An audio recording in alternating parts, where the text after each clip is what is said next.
Hello, everybody, and welcome to the Silence Sequester podcast, the place where we're everything but silent. I am here with Chanel and Dylan and our very special guest from season 2, Ceejae. What's going on, Ceejae? I'm happy to be here. We've got quite the episode this week, so. Yeah, yes, we do. Telling us. Before we even go anywhere, how did everyone feel about the episode? You know how I feel? I went through like so many emotions in one episode. I feel like I just went for a run or just broke up with someone. I was like happy, I was sad, I was overwhelmed, I was happy again. Like just so many emotions. In like this episode, I think was definitely different from the other ones in the structure wise, because I think since there wasn't like any downtime, there wasn't really a lot of opportunities for certain players to really get like personal one-on-ones with people. But what this did was it gave the players like a Spencer or even like a Brendan in some cases too, to like really like have those like personal connections that they really weren't able to have beforehand because they were always in like a group setting. So I thought that was interesting. But anyway, so let's just get into this episode. So we start the episode and basically we see what happens when Spencer goes to Luxury Row, and obviously there's nothing to find there. So Josh and Jacob has both of the advantages. So it goes into the next day and we get basically a mindset of what everyone feels. And we see that Brendan doesn't want Spencer back in the game because he threw his name out. Billy is actually happy to have Spencer back in because she thinks that they can work together now, even though she's been dragging his name under the mud. And Jacob is happy if Spencer comes back. And we eventually find out that Spencer comes back and he makes this speech. He's basically telling everyone that like he wants to mend any broken bridges and anyone who's interested in working with him to come to him. How do you guys feel about his pitch? It seemed genuine to me. Like I think Spencer is tired. I think he's worn down. I think he's just had enough of being down there, and I think he's finally realized that like he's probably going to need to just work with people he probably doesn't want to work with or he's mad at or whatever, and he's just going to need to put the grudge aside. And if he's going to survive, he's going to just need to be genuine and wear his heart on his sleeve or whatever, and just work with people that he normally wouldn't work with, which is what he should have done a couple weeks ago. Work with people he normally wouldn't work with, so he'd be safe. I agree with you. I think that this was probably the first episode where I really could tolerate Spencer. 100%. He needed to make that speech like 2 rounds ago. Like him coming in and being like, I won, what's up? We gotta do this, we gotta shake it up. I was like, you ain't doing nothing. Like like you're not proving anything, you're just pissing more people off, you're pissing me off, you're pissing the world off. But I appreciated his speech this round. I think he finally reached a point where the aggressive, the self-aggrandizement, none of that was working out for him. So he's like, okay, I'll play nice, I'll play by your rules, whatever, and give that kind of a shot, which, as we saw, worked out for him a little bit. So I wish that he would have come to that realization a lot sooner, because then I think past episodes would have been a little bit better with a little bit more story. But nonetheless, I'm happy that he was able to finally like screw his head in, get it together. I am going to say, like, I think this is Spencer's strongest episode so far in the season. I agree. And like I said at the beginning, I really think it's because he was given the opportunity to have these one-on-ones with people and like get people to see his emotional side and like how his mind is really speaking. Where in previous episodes, like last one, for example, like he brings everyone in and like, oh, we need to work together, but we also need to throw like Brendan in, and then like he spirals too much, So we'll see where this episode takes him. Like he's going to have to play in the regular format again, but I think that he handled this round well. Yeah. But to be honest, like if I was in the game, I probably would have felt the same way that Muna was kind of feeling, where this is kind of getting boring. We're just throwing the same motherfucker in the bottom Yeah, every round, exactly. and he's Mhm. not Got going some home. more people. He's like a bad case of herpes. We can't get rid of this motherfucker, so we might as well just drag him for a little bit and start getting out some real people. And it was a good episode for that reason. Okay.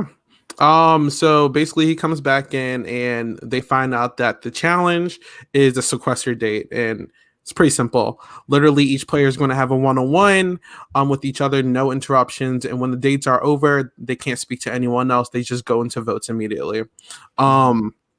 So instead of breaking down every single round, because I don't think that would be too entertaining. So we're just going to basically break down every single player, how they handled the entire challenge. And I think that we'll just go from there. So first we have Josh, where first we saw him with Brendan, and they were like locking in this final two with him and Natalie, or final three with him and Natalie, hoping that they could solidify like a threesome.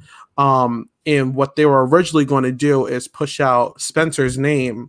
But with the rounds going by, that obviously just like crumbled down, and like that just didn't become, the plan. So he basically jumped ship from that and just went with the majority.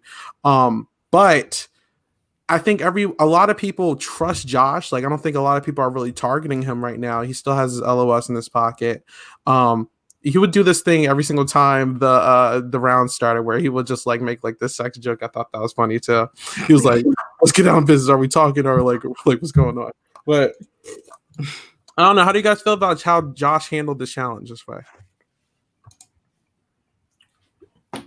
I think he handled it pretty smooth. Like, I think he handled it. He pivoted really well. So it was like, okay, let's go for Spencer. But then as he was talking and sitting and he kind of felt out each person and kind of gauged where they were going. I think he could have thrown his vote anywhere and he would have been fine in any situation. I don't think his vote mattered in the end, but it was just like he could literally go any way. I don't think he cared who went out, whatever, as long as he was fun. He solidified his like 3-person alliance or whatever. But I think he played it right. He was just kind of sitting there the whole time, just chilling. You could see him not panicking. I think people were just like really open to just like talk with him and let them know their ideas and make deals with him and whatever. So I think he played it pretty smooth, and he's joking with people, whereas more people were like a little bit more panicked, like, oh, this person, and he was just like sitting there and kind of listening, be like, okay, I'll go with that. Okay, I'll go with that. But no one actually knows probably where he went in the end. Yeah. In the game, I would hate playing with Josh because for that exact reason, I would not know like what he's doing, or like, it's very, I don't know. Like, I didn't really gather anything from any of the conversations, at least from his input. Like, he didn't really give anything. And I don't know. Like, also, is it me, or did all of them like use the F word like so many times in this episode? Like, it was really weird. Like, and something I've noticed is that when someone uses the F word a lot, they do it on Big Brother as well. Most of the time, that's kind of a coping mechanism when they're lying. So I noticed that a couple of times, not only with him, but a couple of the other, specifically the male players in the game. And there's another person that was constantly having little tells showing that they were a big fucking liar. But we'll talk about them when we get to them. Yeah. And I mean, we might as well just get to it now. I mean, why not? I really think that this round exposed how people's true intentions. Like, I like leaving this. If I was in the game, I just wouldn't trust Brendan or Marcelo, like straight up. Like they're not comfortable when they speak to you. They just like talk to you. You know what I'm saying? And it's just like, exactly.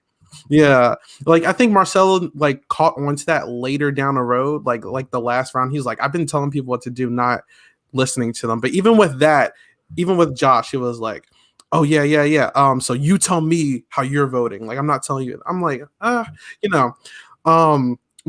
I think this really helps people figure out who's really genuine with them and who's not. And I feel like people are going to be looking at certain people like a Marcelo way differently than they were beforehand. So yeah, that's just my thoughts about it. So next we're going to go into Brendan. And like we said with Josh, Brendan was actually targeting Spencer, just like with John. One of Spencer's quote unquote like closest allies. He was targeting him.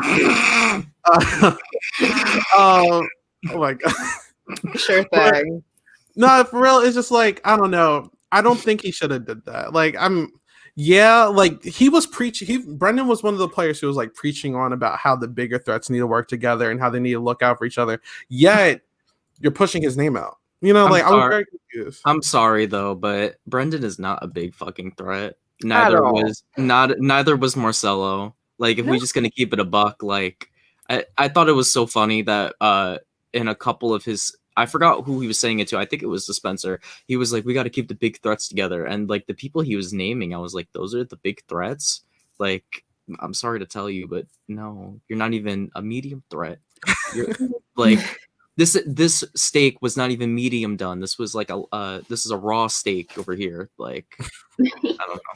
Fresh off the cow. No, but Yes. I feel like Brendan was a chicken with his head cut off this round, and it was very telling of like who he is as a game player, because I don't think he's had to really step it up and like be in a situation where he is like uncomfortable and kind of has to think on his feet. And so from him to be just kind of sitting pretty all of these past rounds to then coming to this where he has to do these one-on-ones, it was very jarring, I guess, the difference between how he was just kind of in groups and how he was in those one-on-ones where it was like, buddy, you are not selling anything that you are giving. No business is coming here. Get out. Like, I'm sorry, but that was, and it was embarrassing. I had like called him as my winner pick for the season, and watching this unfold, I was like, Brendan, I did not pick you as my winner pick so that you could do this. I got secondhand embarrassing. Yeah. What did he do? He got like, he came in the season. He was like, "Oh, I'm going to be like the next Tyler Crispin." But it's just like, I don't know. Like, his game is really just like to like plant seeds in big like groups, but like he doesn't have a good like one-on-one connection with anybody. Yeah, and that really got exposed this episode. Why would you want to model your game after a 2-time loser? Ooh. Like, I don't like. Why would you want to model your game after Tyler Crispin, Crispy Wig, Crispy? Like, why would you want to? Why would you want to play like him? It's just the hair. No, personality's crispy too. But why would you? Why would you want to play like him? You lose in the end. Do you not get that? No. He wanted to be the Tyler Crispin that wins. Oh, yeah. In an alternate universe, when Tyler wins, that's what he's going for. Oh, all right. I get you. And maybe that haircut will be a good choice in that universe too, you know? It was and that shirt, it looked like throw up. Oh my God. So confusing to me. Like, the whole thing, I was like, okay, here we go. Everyone's going to sit down. They're going to throw out, like, you know, some big names or figure out some strategy. And it was like, let's go Spencer. I'm like, what? Why? Yeah. Why? How's these like phone game? You don't even need to throw them out there. You can like literally like throw out a big player or whatever, like, and then and roll with that. Like, that's the time to do it. You know what I mean? And it was just like, and he's an ally to you. Like, he knows you guys fought and like whatever, and that you guys aren't actually with each other. Like, he's willing to work with you. So why are you trying to throw him out when you need him? What? Exactly. What confused me about his game, it's not even just this round. Like, ever since like the first week, like, other than Katie, like his other allies were Spencer and Brent, and like since then he was literally just hard targeting those two. Yeah. Even when he keeps saying, "Oh, these people are like probably like some of my closest allies, but I need them out the game." Like, what? Like, it doesn't make sense there, you know?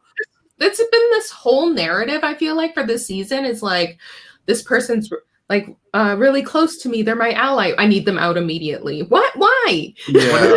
Whatever happened to just like having alliances, like whatever just happened, like, you know, having an ally. Like, I feel like part of that is in like due to the fact that the cast is so small, though. Because I think with like a 20-person cast, it's easy to be like, okay, I want to work with you until Jerry. Yeah. And it's like, yeah, okay, I know you're going to be a threat down the line, but like, here is a set in stone like time point in the game that I could be like, all right, after that, gloves come off. But in this, they're all in jury. There's no like real time that's there aside from like, oh, after buyback. Yeah. But even that it seems a lot faster, I guess. Yeah. So when you're in that moment, it doesn't seem like it's been really like a short period of time. It just seems like, oh, nope, you gotta go. Because they're only there for what, a week? Yeah. So everything has to move super fast, even if like in game time it's not moving that fast. Agreed.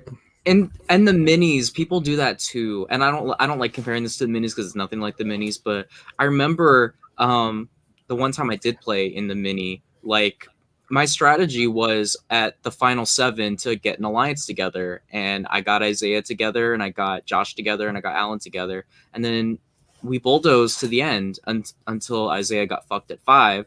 But it worked, and I've seen in other minis as well that people will come together at like pivotal points. I think 7 is a perfect point to just grab 4 people and be like, hey, let's get this shit done. And I don't understand why, and I get it has been a very, fast-paced game, but I don't understand why some people haven't just solidified something, It's so loose. It's completely I feel like a couple have been pretty solid, and those are the ones that have been broken up or whatever, but more by circumstance and actually like we need to break these people up. It's just like out of battle matches and whatever. But it's just like it might mess you up in the end because one side may have thought you were solidified, but then the other side was like willing to throw you under. Like what kind of like the jury management? Where the hell is it at all? I really think people really got comfortable just throwing Spencer's name out there and like, all right, let's just go with this mob mentality. Where like I think like the only 3 players for real, maybe I would say like what Marcelo, Jacob, and like maybe Natalie were like the only people trying to make alliances. Maybe Billy, but it's just like, like I agree with that. Like it's people have just had this shield of Spencer the whole time that they haven't felt the need to like make these deals, and it's like it's coming back to bite them. Like honestly. Yep. So let's move on to Billy's handling of this round. So I don't think anyone targeted Billy this round. I think people trust Billy, like her, or like the persona she gives off inside the game. I think that's actually who she really is. Like she feeds off of energies, she feels well. So I think she goes strongly off of vibes, and that carried on into this round. Where it shows like she still trusts Muna. She put her trust back into Jacob because her and Muna are cool, and she just felt good about it. And she even trusts Natalie because they spoke. But like it's interesting just how it felt like her and Marcelo were good, and then she can just tell right off the bat since she had a 1-on-1 this round, like he's not, like he's fake. Like I can't trust him. And I think this showed that her closest allies now are like Muna and Josh. So I don't know. How do you guys think that Billy handled this round? I think overall she did a pretty good job, at least for herself, like personally, to further her game. In terms of those like deals and alliances that she was making. But I think I don't know if it's very like long term. Like it seems very short-sighted of like, okay, we're doing 1-on-1, so it's not going to get back to anybody. Let's set down this like final 2 and go. And I just feel like there's going to be a point where some of those wires get crossed, because I don't think there's a way in hell that Josh genuinely thinks that Billy is going to go final 2 with him over Muna. There is not a no, there's not a chance. It's just not going to happen. And I feel like that's going to create a little bit of discourse, all in part because of her, when she could have said, hey, like maybe I want to pull you into this thing, or let's go like 4, and these are people we can go 4 with. She went 4 and then 2, and it was you overshot a little bit. I think it was also a little telling in terms of how much Billy has been very much into vibes and like, oh, I vibe with you, or I can read your vibe like that. Marcelo has very clear tells, so I don't think you have any vibe. But this man's literally sitting here the whole time, like, yeah, guys. But like to go from that to then like sitting down and talking with Jacob and being like, this is great. all's good. I'm like, Billy, you're all about the vibes. Where were the vibes? You should have picked up the bad vibes. What's going on? And like honestly, like I'm glad you said that because it's not even just Jacob. Like Natalie was like scheming on her too as well. Like honestly, I know that Natalie said that she didn't want to lie to her, and I mean technically she didn't, but she was being very like nervous and like off-putting. Like Natalie talks a specific way. You can see the difference. She's like, yeah, like maybe because like she doesn't really say anything. Like she's filling in like a lot of air as well. So like I don't know, like maybe she needs to like open up her like awareness a little bit because I think that she is a little too reliant on the vibes, even though it could be perceived differently. I mean, at the same time, she did pick up Marcelo, but I think everyone picked up Marcelo in this. Yeah. Marcelo was just like, what the heck? What? What is he doing? Like they saw the snake this round in him. Yeah, and with Billy, like Billy is in a place where she's just like really chill and whatever, and that's why she was pretty safe this round because people are like underestimating her as usual, and just letting her kind of do her thing and whatever. Which I mean, that's scary in itself. I don't think people are seeing how much of her like how her social game is good and everything, and that might bite them in the butt later. Yeah. But yeah, like I feel like she flipped her vote like so many times, and you see in the voting at the end, like she was just like, okay, I'm just gonna go with the last one, which I think worked out for her. So, and I think she got played really well this round because when they were passing it around, they were like, make sure like the Muna one doesn't slip because I know if she got the Muna one, then she would have saved Muna in that case or whatever. But yeah, she's a little underestimated. But at the same time, I think she needs to like. I think after what happened, I think that awareness you guys are talking about, I think it will open up a little bit more. So I'm like really excited to see where it goes from there. Yeah. I think that this round wasn't necessarily a loss for Billy, but it also wasn't necessarily a win. I think that this round really showed how well she has been playing the game to this point as far as building connections and making people want to keep her around.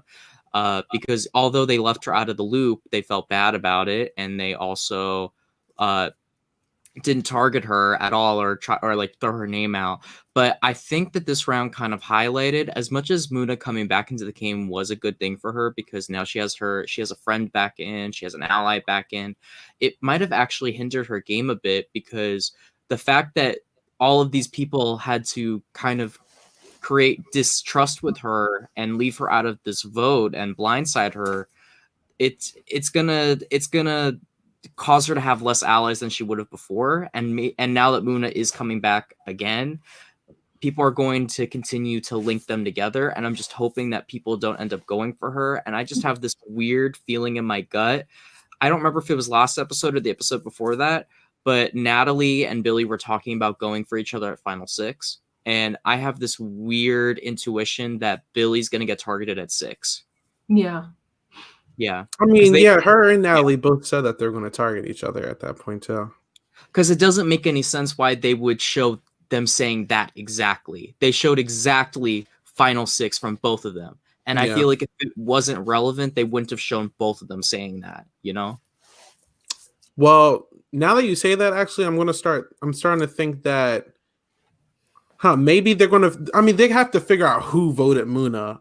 Yeah. And then Jacob's probably going to bring whoever voted with him under the bus with them. So that's probably going to be the thing that exposes Natalie, forcing her and Billy clash heads. One thing I wanted to say and actually ask before we even go to the next one, because this is to CJ's point, I totally forgot about it. So like when you said you don't think Josh and Billy could go final 2, like I get that. Do you think that he would take her final 4 though? I think Josh, depending on who is left in the game, like say it's like Billy or Muna, I think he's taking Billy. But I feel like he should hopefully be aware enough of the game to know, hey, Billy is loved by literally everyone. She loves more people than she likes me. So she will probably take them over me, and I probably couldn't win next to her. So it would not behoove me to, if I have the power to make the decision, cut her. But I think he's not like one of the quietest players, but he is one kind of towards the bottom of the pack in terms of vocalness. That's not the pairing that he needs. Short term, sure. Long term, I think he needs to set himself up to be with people who are on par with his game level and like share those sort of like the quieter personalities. Because otherwise, if they're with one of the big personalities in the end, it's going to be a hell of a speech to get them to win. We saw that in season 3 with Hunter and Jess. Hunter swept the floor, but like Jess played the game. She couldn't articulate it well enough. Yeah, I agree with Ceejae. And I think, as much as I wouldn't love this alliance, I think that what Josh should do is I would bring in Natalie if I were him. Because Natalie, although she is playing the game, I don't see certain people in the jury respecting her. For instance, Shireen's little confessional about when she called her Shirin. I think that was also a bit of foreshadowing, and I could see Natalie being in the end and then Shireen not voting for her for little things like that, you know? Like, I know it doesn't sound like it's a lot, but it is a lot, you know? It shows that you didn't really give a fuck and you didn't really get to know her.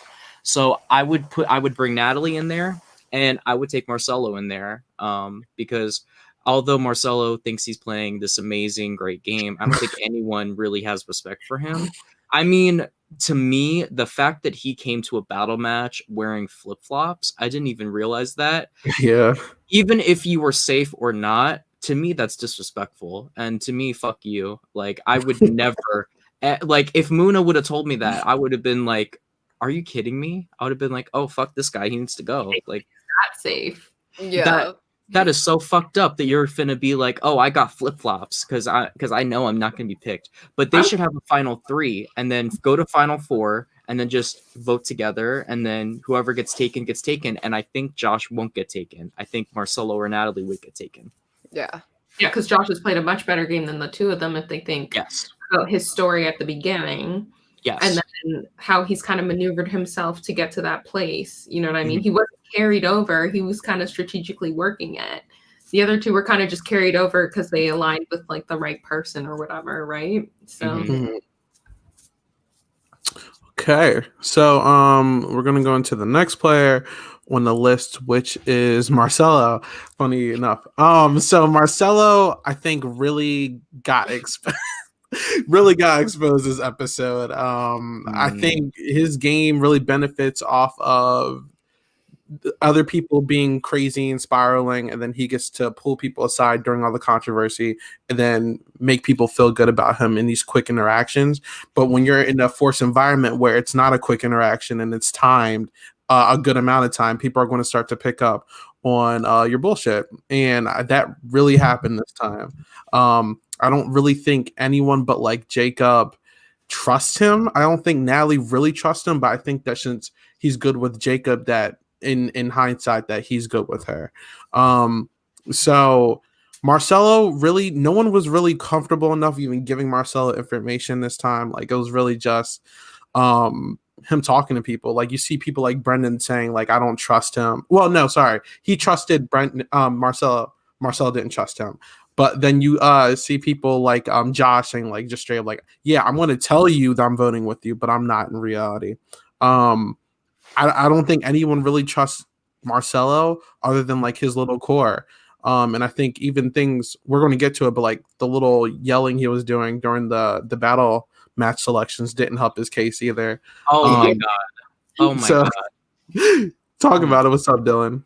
Oh my God. No, I seriously hated him so much when he was doing all that. Like, I think I said someone was my least favorite person. Marcelo really is my least favorite person to play with. And he's also my least favorite person to host. He reminds me, I'm not going to say the name of the person he reminds me of because they're probably watching. But both of you know him. But he reminds me so much of this guy that thinks that he's like the grand dam. He's the shit because he makes all of these connections and no one guns for him. But it's like, bro, no one's fucking coming for you because you're not a threat. You're not worth a round. You're not worth throwing into a battle match. And And I think his problem too is that whole situation with Jacob and Muna had absolutely nothing to do with you. It had fuck all to do with you. And him inserting himself was such a dumb move. Like, there was no reason to do that. I feel like I missed that whole thing because I probably just like muted it out of my mind as I was paying.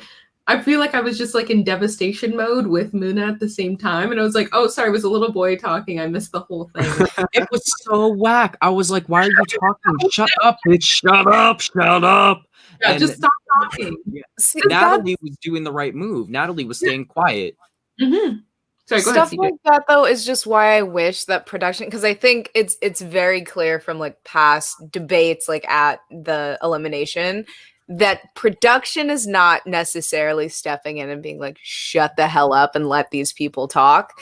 And so we get that extra sound that gives it's drama for the sake of drama. And that was a moment that like what was happening with Muna and Jacob was actually substantial, and it was more than just like surface level, like he said, she said, fight, whatever. Like there was substance to that. And so Marcelo being able to butt in and Muna having to be the one to be like, no, shut up. You're not like whatever. I feel like there should have been something on production's behalf that was just like, peanut gallery, you don't matter right now. You are not going into a battle match. You were not asked for your vote. Shut the hell up. Let them talk. Bye. And I wish that that was the case because there's just so much drama for the sake of drama. And especially in that moment, Yes. I wish that it would not have been tainted by like some random 2-second side clip. You put it perfectly. Sorry, go ahead. You put it perfectly. And this is the reason why, and I've been recapping Sequester for a hot minute. I've been recapping it for, oh my God, 4 or 5 years now since 11.0 on the online edition. And my problem with most Sequester players, and I don't know if there's just something in the water or what it is, but there's so many people that come on Sequester and think everything is about them. And they start drama just for the sake of fucking drama. And it's like, there is a time and a place to cuss a bitch out, to get angry at somebody, to make things about you when it's your time. It's not always going to be your time. I think all three of you have played games with me. I'm a loud motherfucker too. I'm the first to cuss a bitch out, but I know when to hold it back. And the good players and the genuine people that we like to watch are the ones that know when it's their time to cuss a bitch out and when it's time to shut up, you know? Yeah, no, totally. And this episode for me, just like, I think I've always had this, like, I've never played with Marcelo. I haven't watched much of Marcelo until now, but just like his confessionals and everything have just always put a bad taste in my mouth. And I feel like it's slowly seeping into the other players that he's someone that can't be trusted. Like he was a mess this episode. Every single person saw and didn't tell him a single thing about it. And at the end, when his vote was revealed and then him doing this whole thing, now not only are those certain people that picked it out seeing it, but like his allies are also seeing it. Like everyone's seeing this like connection, like, oh, he voted with Jacob. Oh, he didn't say who he was, or he didn't say he didn't vote for who he said he was going to vote with. So he flipped it. So it's like people are saying, well, why the hell do I have him here if he's not even going to vote with me? He's only voted with Jacob. Like, why the frig? Why am I even keeping him around? He's not even a number for me. So it's like, as much as people are like, oh, like these people are going to be at the bottom, I think he's pretty close to the bottom now because like people are saying, why the hell am I keeping this snake around who literally is doing nothing for my game? If you're not going to vote with me, you can go. Exactly. You can move on. Goodbye. There's the door. I'll hold it open for you. Like literally even the when they were picking people and then Jacob switched himself with Brendan, like Marcelo just started making side comments. I was like, where did this come from? Like all you had to do is just be quiet and like nobody would even have to there. Yeah. Like imagine if Brendan comes back into the game and then he just starts coming for you. You know what I'm saying? Like there's a time anyway. So like so that's Marcelo. So next we got 4 more. So next we got Muna, who honestly, so her approach basically, I think she was just trying to keep it 100 everybody. I mean, the first move she made was she solidified something. like almost like a peace treaty with Spencer. She was like, we need each other till Final Four. And I think Spencer's been waiting for that. And I think that they're actually like good now. I want to wait and see how their next interaction goes, because a lot of people kept trying to tell her that Spencer was like throwing her name out, but she didn't fall for it fully. But when Natalie did it, I think that's when she was like, maybe, but they're good as far as we know right now. But then the issue was she put a lot of trust into Jacob, who is aware that she has an LOS. And when they come back, he's going to be spreading that she has an LOS. Muna basically aired out everything to Jacob. And for some reason, we're going to see how this rolls. I mean, I think Jacob's probably going to be targeting her next round. And I think she's going to be forced in a position to have to play her in her LOS. I mean, that's fine. But other than that, I mean, like what she has Spencer, she has Billy. Naturally, I think Natalie's going to be exposed. So I don't think she's going to have Natalie anymore. But like those are her people right now. And I think she has a good shot at possibly getting Josh now that Brendan's gone. Yeah. But how do you guys feel about Muna this round? I'm not really that angry at her for being tricked by Jacob, because y'all have to understand that like over the course of, I haven't even really been that big in the mini community watching all the shit. I probably have seen them in a couple of minis, but not really. But I know how close those two got on a personal level, and they aligned with each other. I believe she even threw a game for him, and this gave me very Boston Rob in Survivor All-Stars, where he used his relationships with people, because they would go to all those like little meetups or whatever, and he used those personal relationships to his advantage. And to me, that's very slimy. And I was more so impressed by Natalie being able to trick Muna, because they didn't have that. And there wasn't really a reason for Muna to 100% trust Natalie like that. But it was really cringy having to watch Muna talk to all these people, and they lied straight to her face, like basically. But yeah. It was pretty ugly, to be honest. It was pretty ugly. I think she played the round pretty good. I don't know how she could have like prevented her name from going out there. Like she trusted. I don't think she could ever foresee Jacob being the one throwing her name out there. You know what I mean? Like, how do you see that when you like he talked about how you guys were good and whatever, and the other names that were going out there seemed good, like. You know, and it seemed like her and Spencer had a good talk, and I don't know why he would like go out for her. Like he seemed genuine, so I think she felt that as well. So I think she played it pretty good. Like she put a couple other names out there, like Brendan and Marcelo and whatever. So you know, she did the best with what she could, but it was just like hidden on her side. Like it just like kind of spiraled out. But it was just like oh god, it was just like. I felt so uncomfortable watching this. And it's like, did you really need to do this right here? Because I feel like you were going to be exposed in the end. So really, what did that do for you? You know what I mean? Like, I know it would have had to happen. Yeah. But I don't know if this was the right spot for it. It wasn't. You know? No. It wasn't. There was no reason. There was no point. There was no rhyme. Listen, I'm going to be the contrarian here. All right.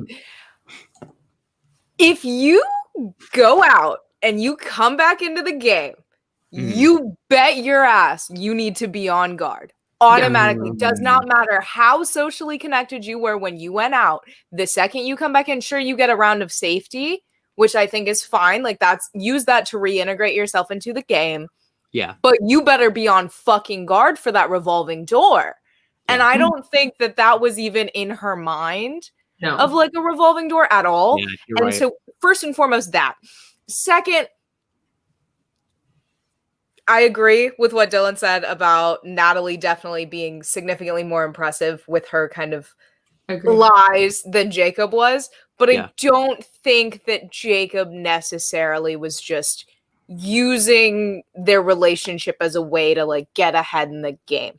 I think that was this example, like that sort of blow up between the two of them, is a wonderful example of different types of game players, in the sense that you have people who play and they play with their heart, and it's the game is life and life is game.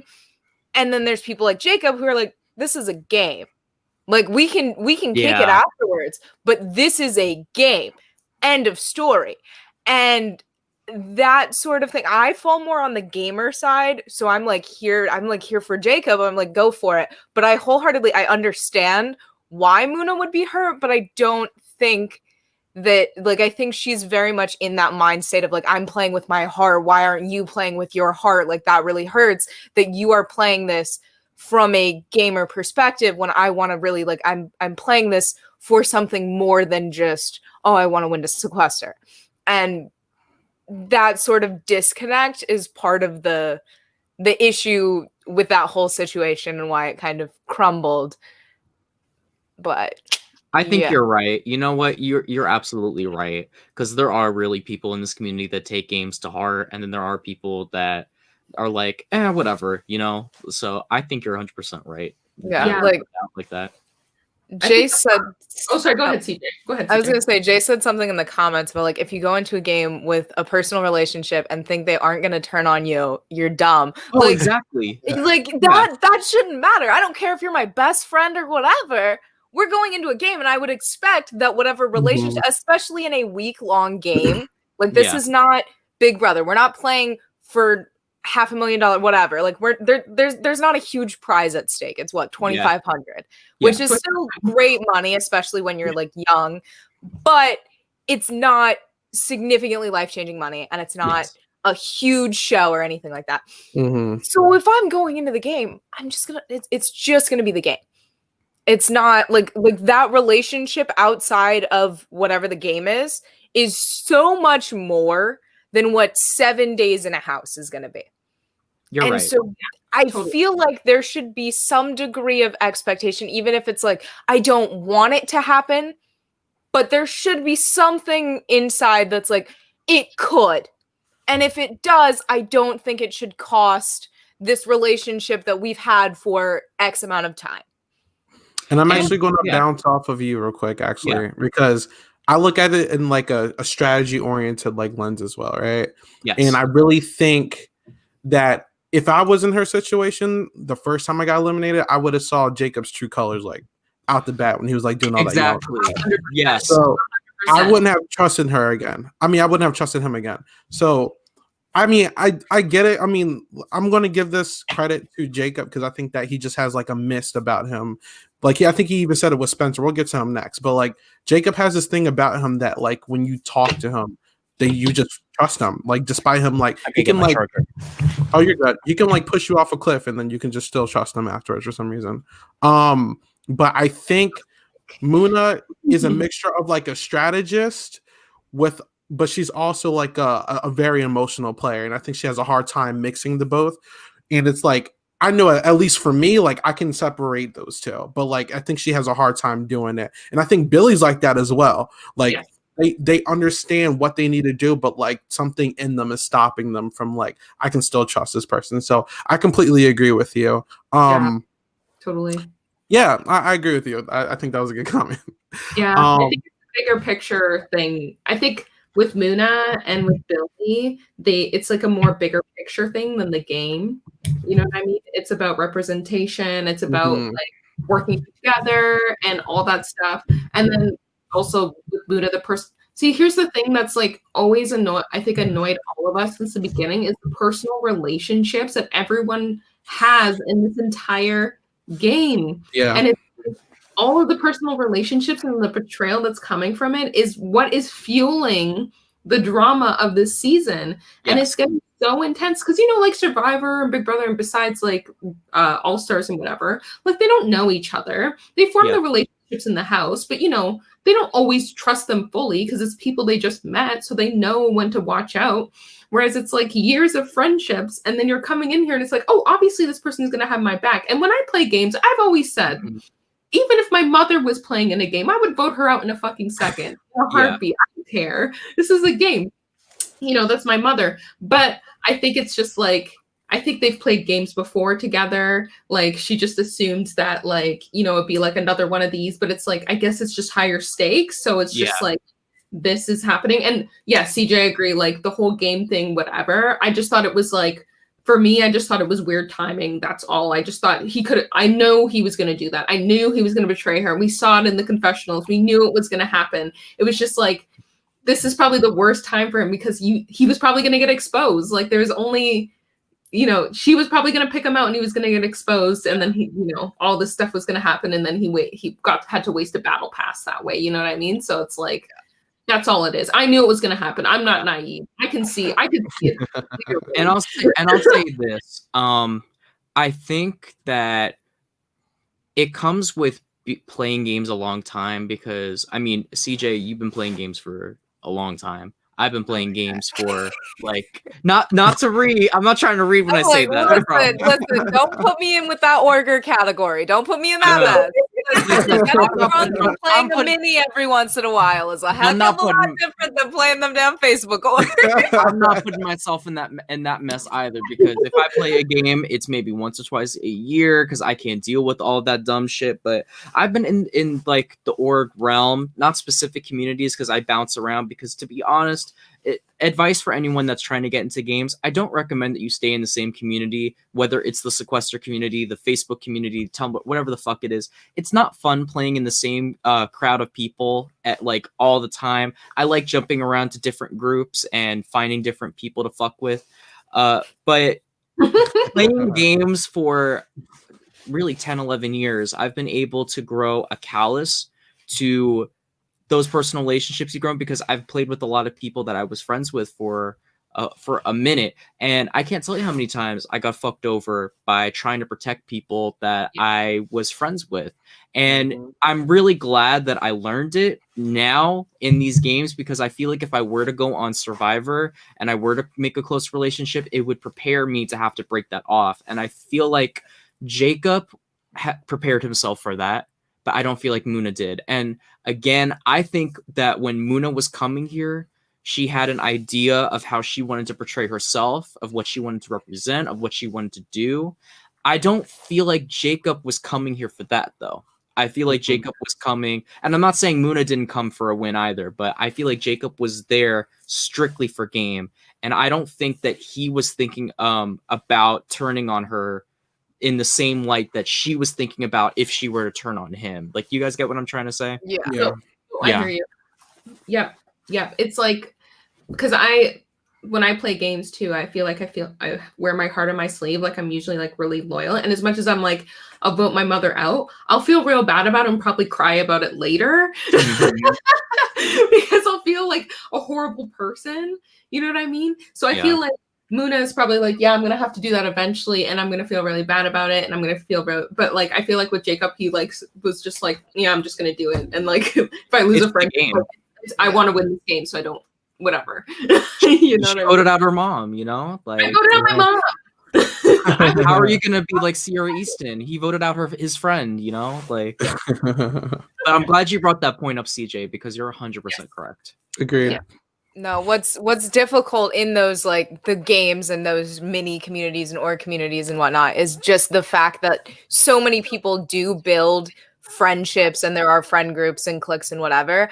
And it is difficult if you are not one of those people who is like super emotional and into it. Because I dabbled in like the Sequester mini Zoom call community, whatever.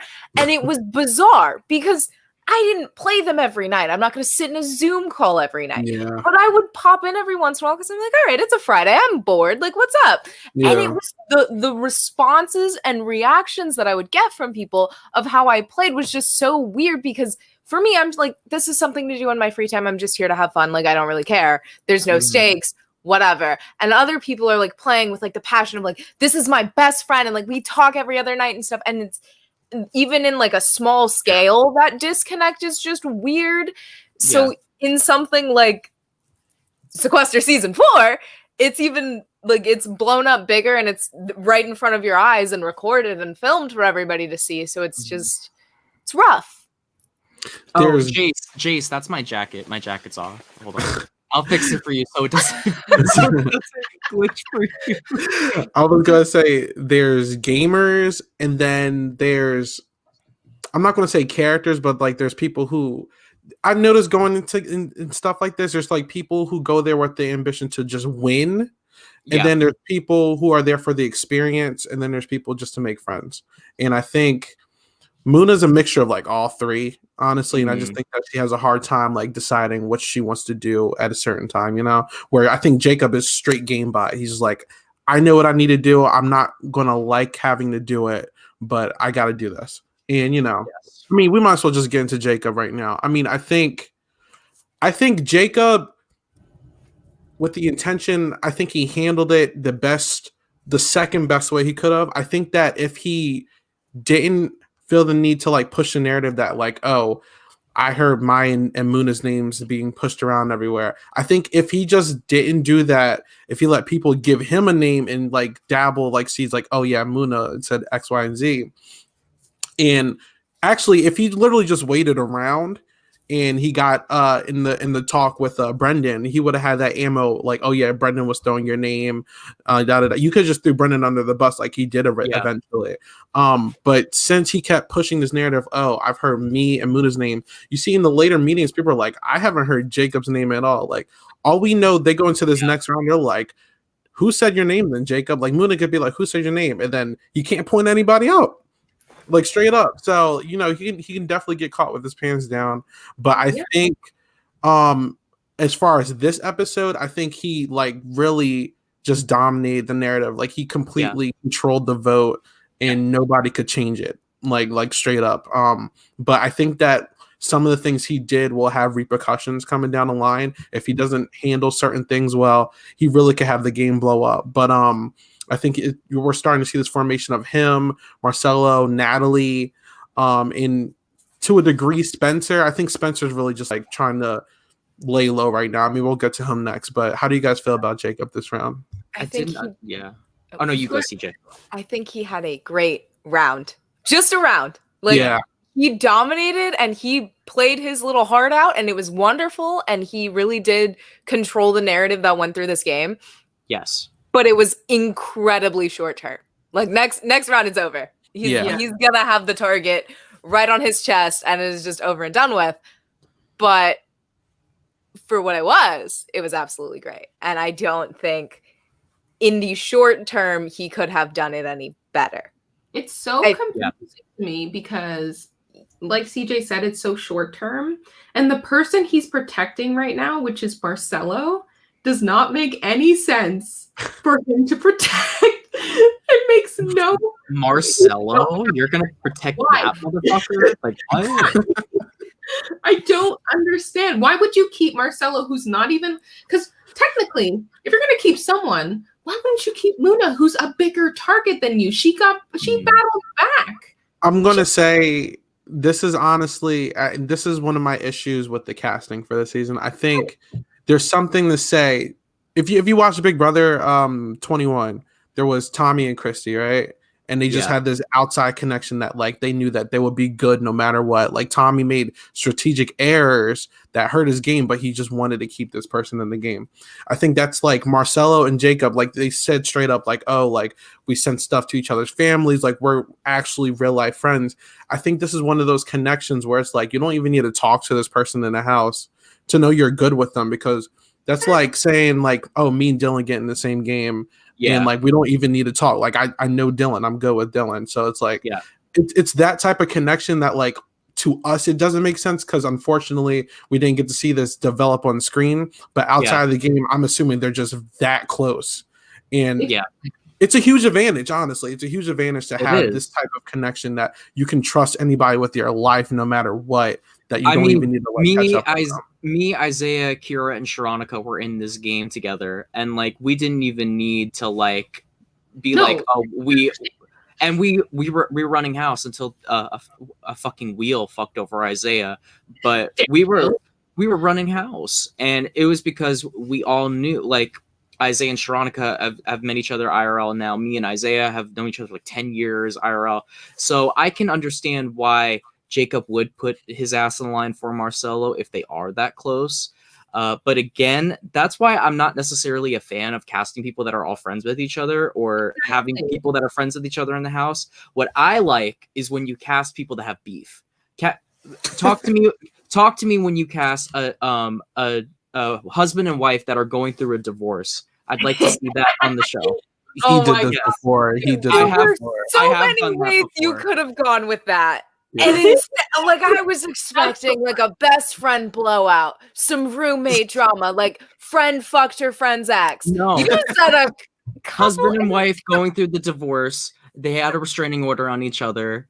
He did it before, yeah. Pending, yes, but I would like to see it like on a show like this. I really would. Battling for custody over the kid. I'd like to see all of it, you know? Okay, so sorry, go ahead, Ceejae. I was just gonna say, in response to what you said about like casting people with beef, Yeah, Sequester has done that. The beef is weak. There is nothing in the stew. Like it is bland. Yes. It is a Boolean cube. You wanted beef? It's a Boolean fucking cube. You're not getting I'm anything. mad at Lana. Oh, sorry. All I was going to say was, okay, so for the personal relationship thing where you like with the Marcelo and Jacob thing, right? If he's going to choose the relationships, like his and Muna's and his and Marcelo's, who is least likely to snake him in the end, right? Like Marcelo might snake him. Muna is going to be loyal to him, and she's proven that already, right? Like she's proven that in a game that she will freaking fall on a sword for him. You know what I mean? So it's like, who is more beneficial to your game? And if you snake Marcelo probably like, oh, whatever, you got me, like nice gameplay, and then you're friends after. You know what I mean? Like. Yeah. Would Marcelo give up his game for you? So why? Probably not. So why would you keep him around over this? So it's like he's throwing his game for this side, which is the person who wouldn't throw the game for you, over someone who would actually throw her game for you in the end. Yeah. You know what Jury management is really all about knowing how to vote people off. And an example that I like to think of is when Aubrey lost Survivor Co. Wrong, people were like, why did she lose? And I think the reason why was because Aubrey didn't know how to put those people on the jury. Like Debbie. Mhm. She was an ally with Debbie. Debbie was an original tribe. Debbie didn't vote her to win. And I think had Aubrey warned her, and Debbie said it in her little jury thing, she was like, had Aubrey warned me I was going to go home, and she gave me that heads up and was like, prepared me, I probably would have given her my vote. But the fact that she didn't do that, Debbie's not going to vote for your ass. And I think that had Muna gone out this round, I don't think Muna would have voted for Jacob in the end. You Absolutely. know? No. And to add on to Chanel's point before I even say my next point, I really think Jacob, like he's spoken about this like the last 2-3 episodes. I think he was really threatened by the connection that him and Billy started to grow, because I think that he started seeing that they just got like this, and like Billy didn't cross him like Jacob crossed her. So I think that was probably the reason why he's just been like, all right, I don't care about this connection as much. Like, I mean, he was very blunt in his confessional last time. He was like, yeah, I don't care about her apology. I was like, ooh. But I think that he was threatened by that connection. With that being said, with the Marcelo and Jacob connection, I thought they were playing it well at first, because I really don't think anyone thought that they were that close, to the point where like I think it was Billy or someone was like literally telling shit about what stuff that Jacob did in a previous round or something, and he was in the room and they were comfortable enough telling him that. But I think since they exposed how close of allies they are, where you got literally Marcelo like sticking up for him publicly in front of everyone, I don't think they're going to, like, now you're like this is it, like it's till death do us part, like literally you're going to have to ride with us. And then now you got Natalie, who's probably going to feel like a third wheel possibly now, and you're going to have to hope and pray that Spencer clinches onto you, even though I think Spencer and Muna are really going to be like close after this round. So it's like, I think that, like Ceejae said, long term this is going to hurt his game, but short term, I mean, it worked. So, you know, we'll see how this goes from here. But that's Jacob. I do want to jump in. Oh, go for it. In terms of the why would he defend, you know, Marcelo, who's easily going to snake him over Muna? Like, why would he stick his neck out for the slithery, slimy snake and not, you know, his loyal ride or die? I think part of it is just the fact that Muna has other people who are going, like Billy will stick her neck out for Muna. End of story. Mm-hmm. Nobody's gonna stick their fucking neck out for Marcelo. That man is alone. They all know he's a snake. He's got nothing, and therefore Jacob is like his holy grail. Like Marcel's like, Jacob, great, I'm here. Let's go. Let's go skip and hop to the end. I don't care. I'm following you. Whereas like Muna's not gonna do that. She'll work with Jacob, but there's not that same sort of like dependence because there's other people that Muna can fall back on. Like right now, Muna's not hurt. Like she's a little low on allies, but she's still got some social capital. Mm-hmm. You're right.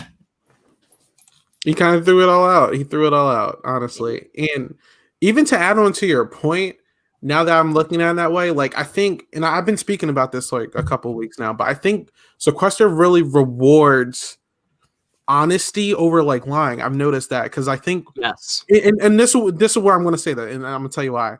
I think every time, like for example, you got Brendan, right, where he's like, I respect Muna now. Like, you know, he's like, if she's sitting out, then like I'll respect her, right? I think a lot of people when you go to these battle matches or like when they're picking people, they're like, all right, who's lying to me? And I feel like at least the jury's giving off this vibe that like they're not going to really respect, at least in this season, like a really snaky game almost. Like they almost seem to like the person who's like being upfront, which is why I think just for this season, not in general, but just for this season with the exposing and everything, like people are purposely like throwing their votes away because they're scared to get exposed and then they don't want to lie to someone. You got someone like Natalie who's like, I hope she doesn't pick me. I don't want to be seen as a liar. Or you got Josh saying, yeah, I'm down for this vote, but I'm not going to vote with you because if they expose my vote, they're going to see me as a liar. So I don't know.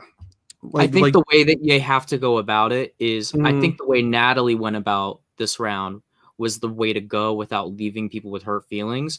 I think if Muna had picked Natalie and found out Natalie voted for her, I think she would have been like, oh shit, damn. But I don't think she would have been as angry and hurt. There's a difference between, you know, having a conversation with someone and being like, oh, we could do this. Yeah, that sounds good. But then you go behind their back and vote for them.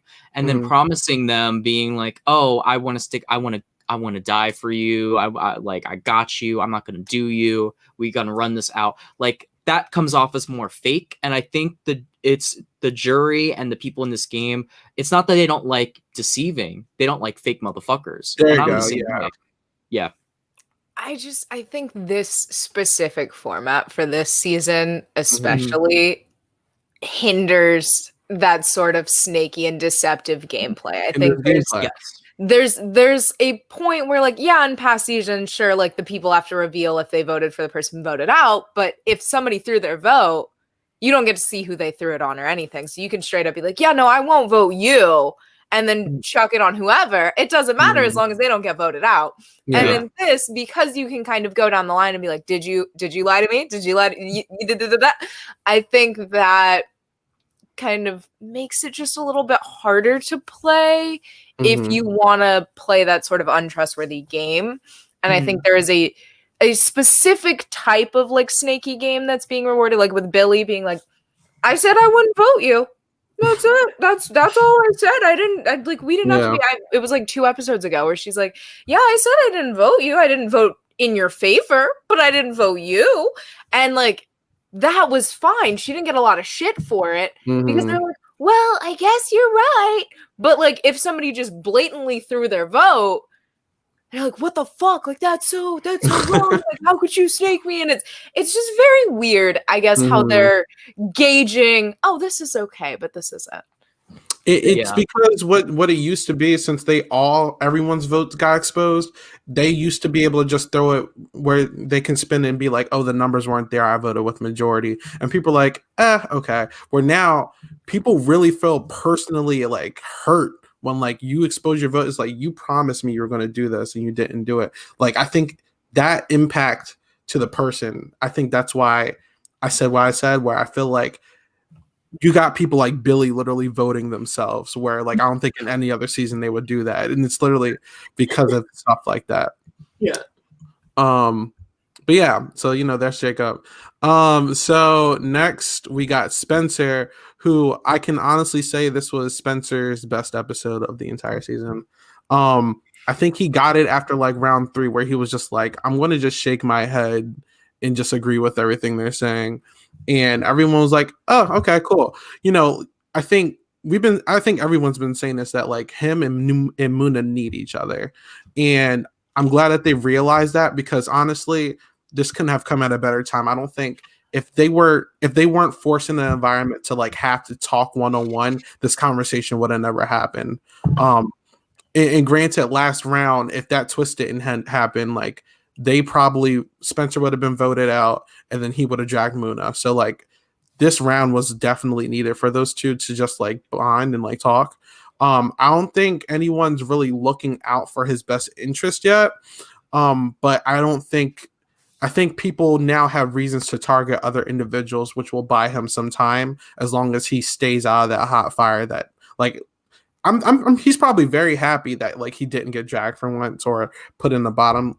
He just needs to keep it that way. I think he's like good for like a final 4, possibly a final 2, but I just don't see him winning at the rate that it's going. But yeah, that's my thoughts of Spencer. How do you guys feel about him? I was like, what? When people were like, "Oh, he's gonna win," I was like, "Wait, what? What? He's a third. He's a third to win now." I was taken aback.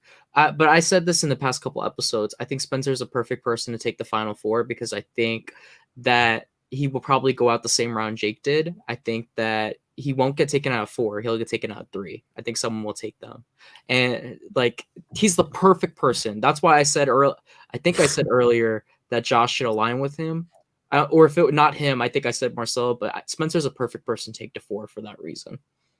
Yeah. No, I think because Muna straight up proposed, like, yeah, let's go to 4. Like, I want you to have 4, and I feel like in Sequester, hopefully, like for future seasons, that should be the red flag. Final 2 is fine. If somebody wants to go to 4 with you, they're probably wanting to take you so that you get dragged. And Spencer is prime drag material. Who's gonna drag Muna? Who's gonna drag Muna? Like, come on now. Unless it's like somebody, I don't even know, but like if somebody were to drag Muna, it would be with the intention of like getting one of the other people in final 2 to have a fighting chance. It wouldn't be because, oh, I'm mad at Muna. And so for that, like, I just, again, hope that something up here is like, hey, yeah, I know why you want me there. Let's not do that. I'm not going to get dragged, because he could, even if it say some miracle happens and this man makes it past the drag, he could be sitting next to a brick and he would lose. They would vote for the damn brick. So it doesn't matter. Like, he's screwed no matter what. But I really hope that he goes at like 5, because I want that 4 to be juicy. I want there to be drama. I want to see a fight. And I just feel like with Spencer there, all the stakes are off, because you can say whatever you damn well please, and no, you're not getting dragged, because they're dragging the one that pissed everybody off. In my opinion, I think he's just fighting for a spot in All Stars. Do I think he'll get a call? Probably not, just because of the fan reception. But I think that's what he's fighting for at this point. Listen, I'd rather take him over Jake Round. Girl, be careful. He's finna message you. I said his name and he messaged me. He can say whatever he damn well pleases, and I'll do it again. If it makes you feel better, he fucked you. He fucked me too. Not like that, but like. I'm so happy I did not take that. I went to take a sip, and right before the water hit my lips, you said that. I would have just spat water all over my laptop. That would have been I met at Final 4. He dragged me at Final 4, and you dragged him at Final 4. So if it makes you feel better, we're in the club of getting fucked over. It's crazy that all this Jake Round talk right when he's actually in the episode too. That was. Oh yeah, he is in this episode. I forgot. I was cackling because Muna's like, nice to meet you, and I just died of laughter because he's there. Like, he's been on set doing production things. I'm like, wow, he's like the competition organizer, isn't he? Yeah, I thought that was funny. Like, comp setup or whatever. And so she's like, oh wow, nice to meet you. I'm like, he's been there for 4 days. I'm pretty sure you've met him. Just a guess. I love Thanks for doing it for the cameras, but like, they didn't just fly him out for that. they act starstruck for like all of the alumni. I just think it's hilarious. Like they did that with the cards too, and I just thought it was really funny. Oh right. For Spencer's round, like I think it went pretty well for him. Like So the last 2 times he came back from a battle back, he had this very like macho, like, oh, I'm a beast, comp beast, like, look at me, try to get me out, blah, blah, blah, like this big speech or whatever.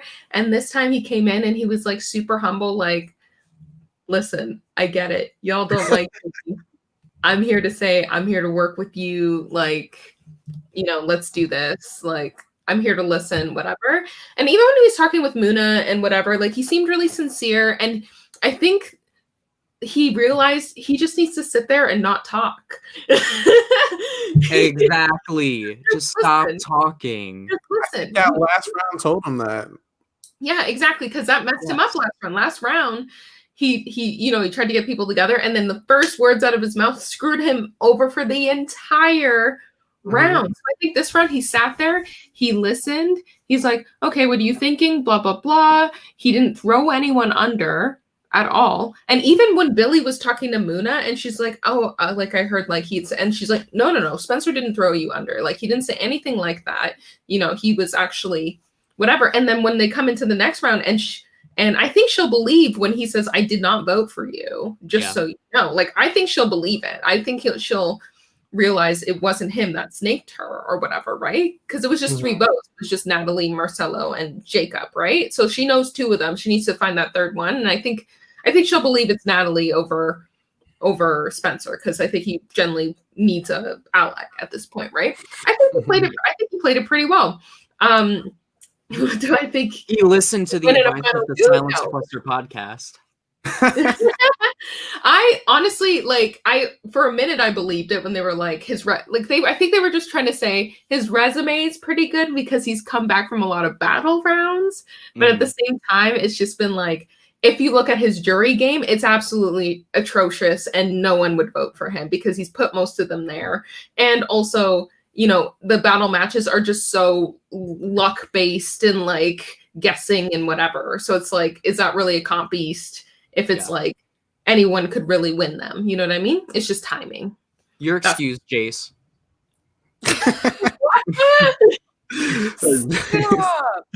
I'm actually going to say, because H2 Olympian made something I was going to say. Nice. I think that Spencer is guaranteed Final Four because I don't think anyone, like Ceejae said, like he's a perfect dragon person, and I think this comment here definitely like made me like that really like pushed in my mind that like there's the one side where it's like Muna and Billy.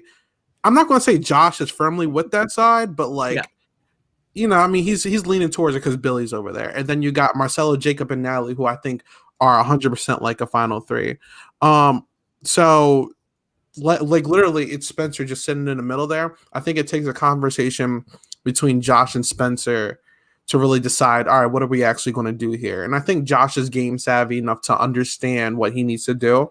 I think he's going to see that certain people have been lying to him, hopefully.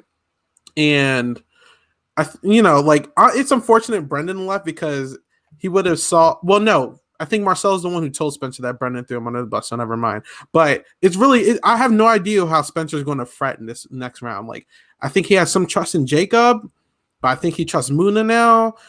I really don't know what he's going to do. And I don't think Josh is solidified on the side either, but it's interesting how he's a swing vote.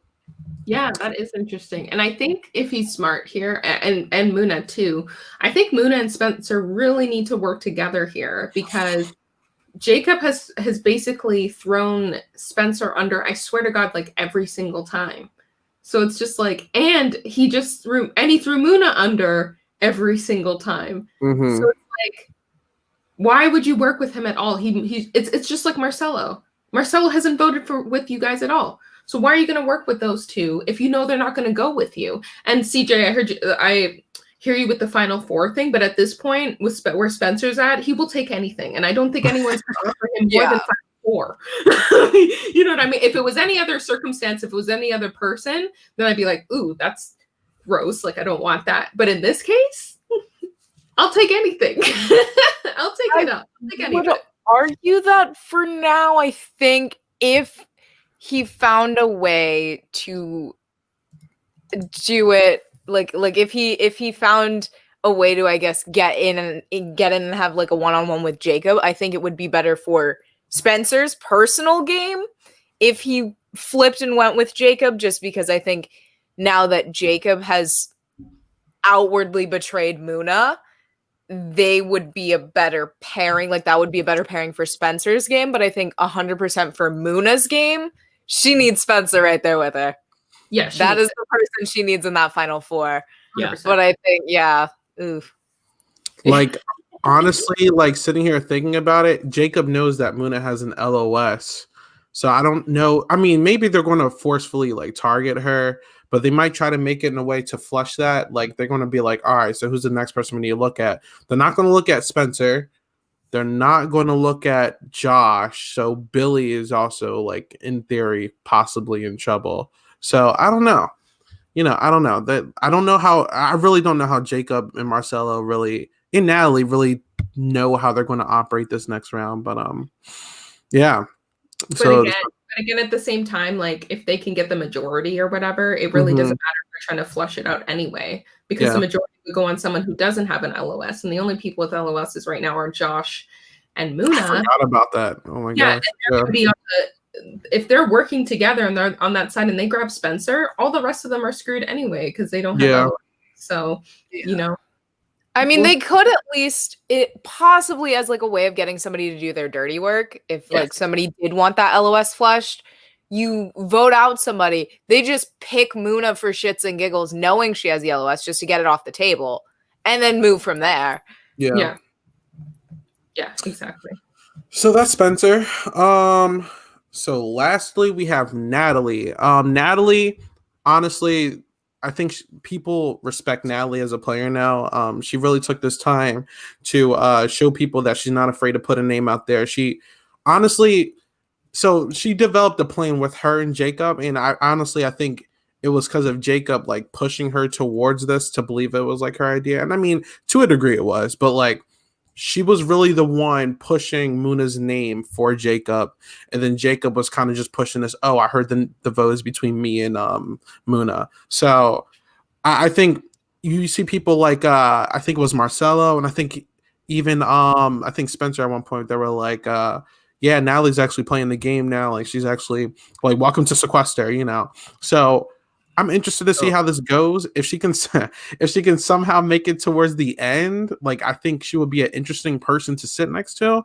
But she's giving me Jessica vibes a little bit. Like I really don't know if she can. Like she has to make a big move within the next few rounds if she really wants to like have a sweeping chance.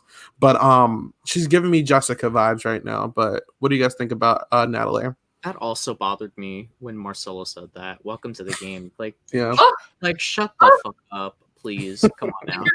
Your game's any better than hers at this moment. At least she's making moves. At least the whole reason Muna ended up in this situation. She's the one who threw out Muna's name first. And she's been doing things before this round. Like, let's not get it twisted. Like she was in the she won a battle match firstly. Then she tried getting Brendan out the game as well. Yeah, like she hasn't just been freeloading and taking up space and floating around like a turd in a toilet bowl. She's been trying to like add something to the game. I think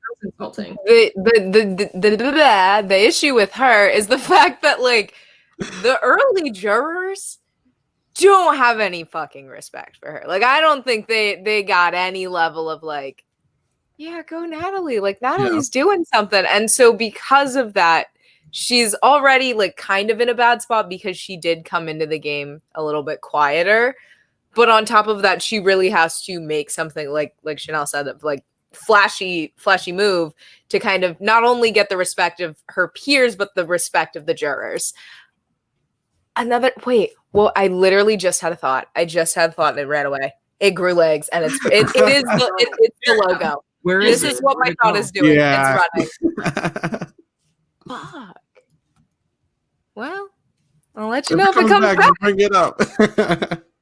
But I mean that's Natalie's game right now. She really just needs to make some big moves. She needs to have a way for the jury to know that like she's here and she's been playing. Like Yeah, she had a rough beginning, but like she's honestly in one of the best positions, I think, as well. Like I don't think anyone other than like Billy is targeting her, and I don't know if.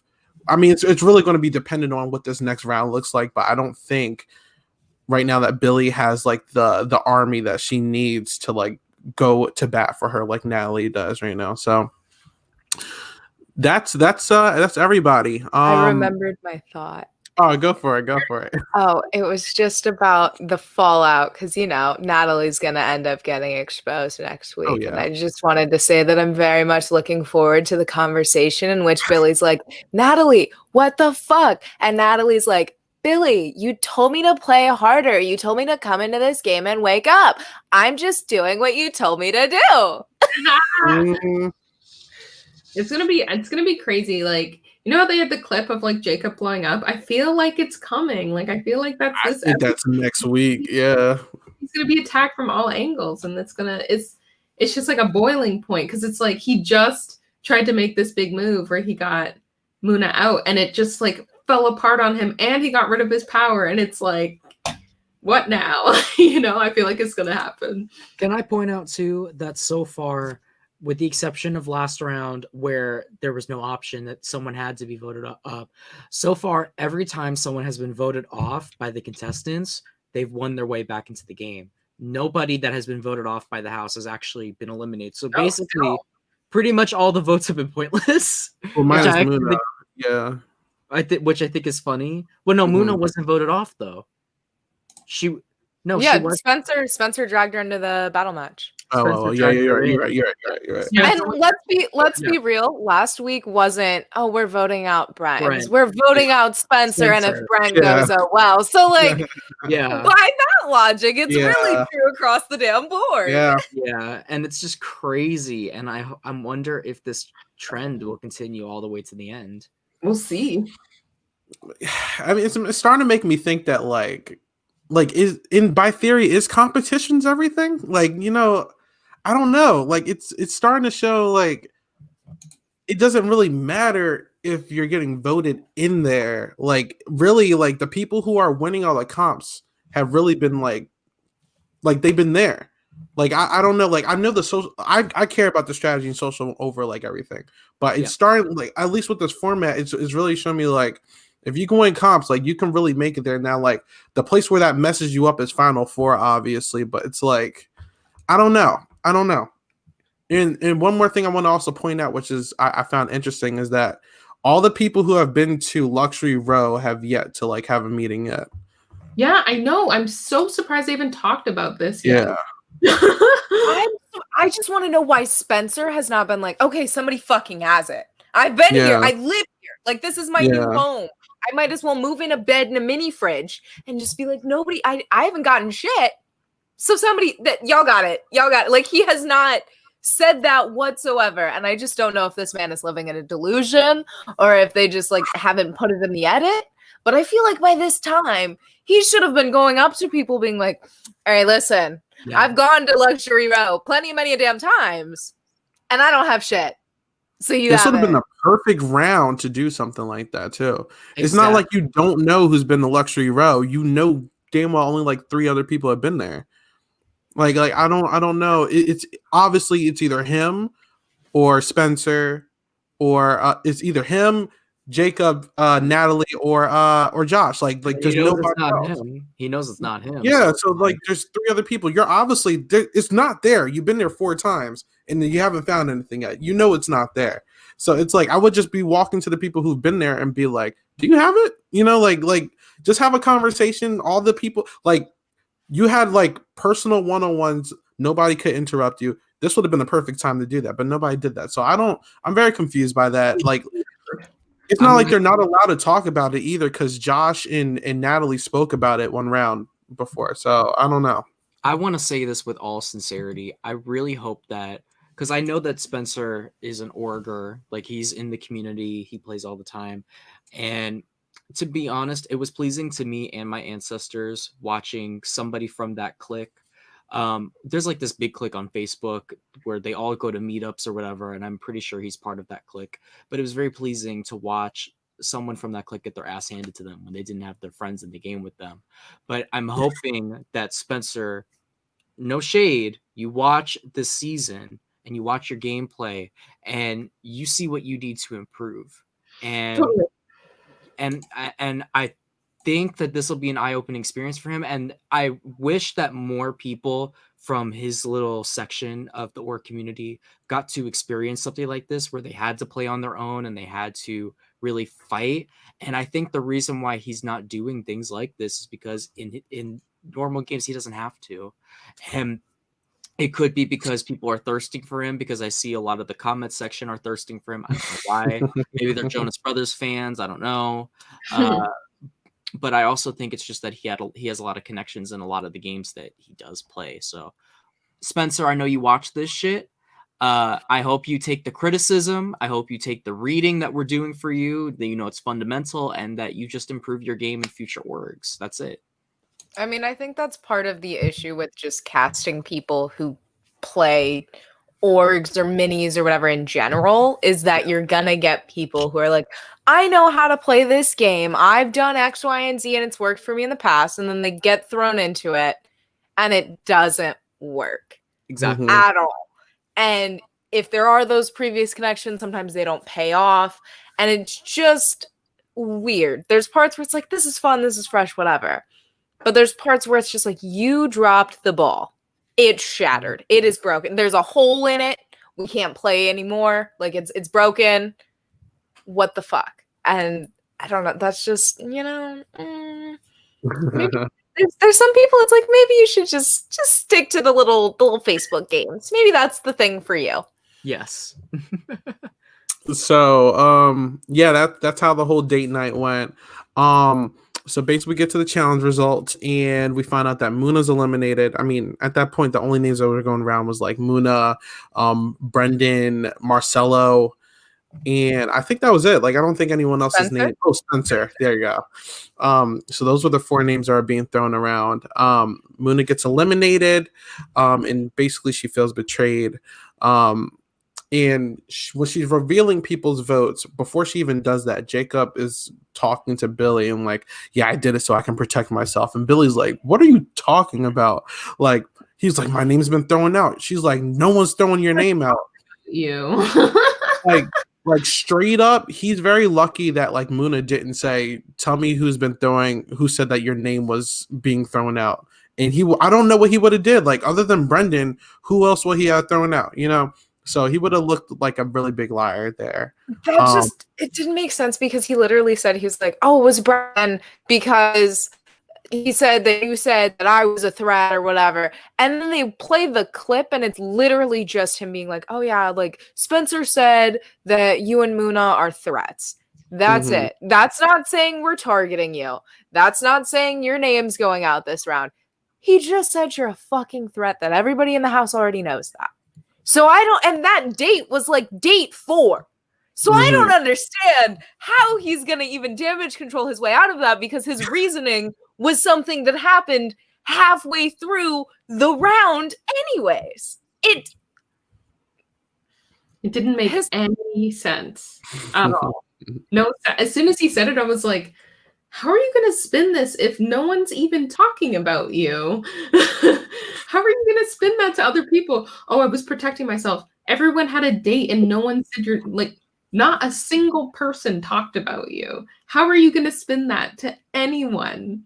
Like, it made no sense. That's why, and again, Ceejae, that's why I was like, this wasn't the time, because his reasoning didn't match up with the reason for it happening. You know what I mean? If he had like a solid, like, if he was just honest and like, I took you out because you're a big threat and I don't think I could ever win against you or anyone could, blah, blah, blah. That's different than saying, oh my God, I had to, I'm so sorry, like, blah, blah, blah. It's like, because I have to protect myself, I have to protect myself. And it's like, in this case, you didn't really need to, because your name wasn't even thrown out there. It was just not a good excuse. The cards didn't line up here in this situation. So, right afterwards, she reveals three people's votes. She reveals Marcelo's vote, and he said, like, I voted you.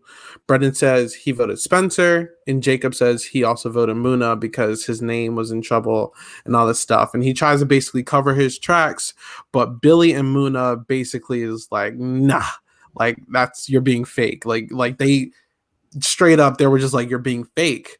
And she feels like Jacob is using her relationship with him IRL to path like a manipulation tactic, basically. So that's what happened there. In Jacob basically plays his battle pass, and he says that Brendan told him that Muna threw his name out there. And for some strange reason, I didn't remember this, but it happened. But for some strange reason, Brendan is like 100%.